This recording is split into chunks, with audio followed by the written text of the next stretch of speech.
Depuis sa rencontre avec Myriam, préparée avec malice par l'ex-compagne de Manu, Moreias n'a qu'un désir, mettre l'amie de Claire dans son lit.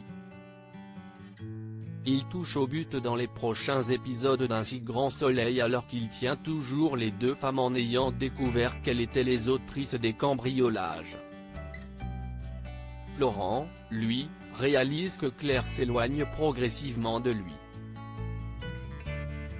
Sabine et Florent de retour en couple?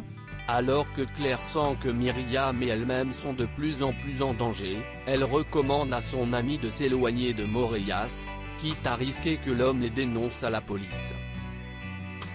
Mais le chantage de l'individu atteint son apogée quand il fait des avances à Myriam. Déterminée à ne pas se laisser prendre par la police, elle finit par donner à Moreias ce qu'il désirait depuis leur première rencontre. Elisabeth, quant à elle, se sait acculée depuis que sa fraude fiscale a été découverte. Elle s'en prend à Claire qui lui assure être une victime dans cette affaire.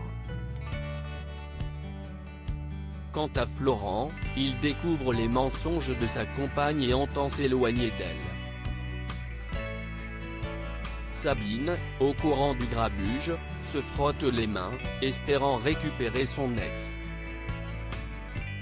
Christophe et Cécile se rapprochent. Cécile Alphand, de son côté, enquête sur le meurtre de Madame Seguin.